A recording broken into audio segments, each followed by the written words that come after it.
adesso mi trovo a Cerami, in provincia di Enna. Piccolo borgo appartenente al Parco dei Nebrodi, si pensa che il suo nome derivi dal greco keramos, che vuol dire argilla cotta. Più simile all'etimologia attuale è il nome che le viene attribuito dal geografo Idrisi, quando questa zona fu sotto il periodo arabo, menzionandola come Garami. Davvero interessante che proprio in queste zone si svolse la battaglia di Cerami, duro scontro tra Saraceni e Normanni avvenuto nel 1063, conclusosi con la vittoria di questi ultimi e che segnò una forte svolta nella liberazione della Sicilia dalla dominazione araba. Si narra tra l'altro che poco prima della battaglia il conte Ruggero, assieme al nipote Serlone, fece recitare ai soldati alcuni testi del Vangelo. E sulla cima di una rupe arenaria a 1050 metri di altitudine vi è il castello di Cerami, fortezza rupestre datata IX secolo di cui ora sono rimasti pochi resti. Con una forma di leone accovacciato, il castello si compone di svariati ambienti rupestri che fanno pensare che l'area fosse già abitata dai Sicani.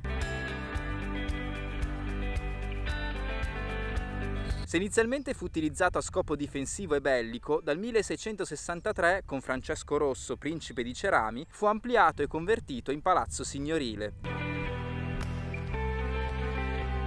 Piccola curiosità, da qualche anno sono state scoperte e studiate alcune rocce forate, utilizzate presumibilmente per studiare in antichità l'alternanza dei cicli stagionali. E questa è l'alba vista dal castello di Cerami.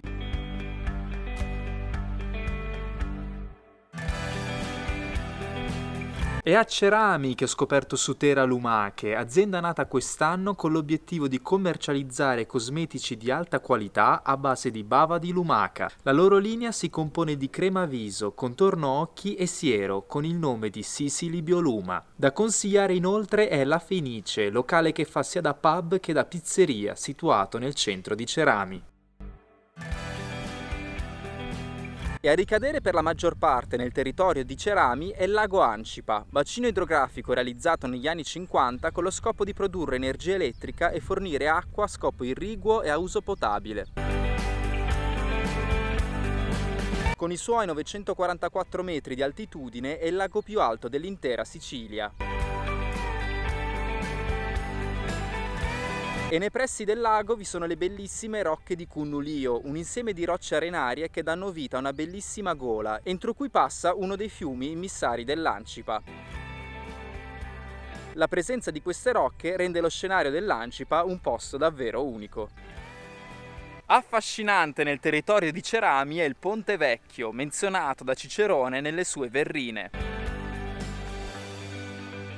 Con un'arcata libera a sesto e un profilo stradale a schiena d'asino, la sua struttura è però riconducibile a un'architettura arabo-normanna, forse il risultato di modifiche di un ponte preesistente. Lo scopo di questo ponte, che valica il fiume Cerami, fu di permettere ai mercanti e ai viandanti provenienti dalla costa tirrenica di raggiungere la Sicilia centrale, o che da Palermo si potesse raggiungere la Sicilia orientale.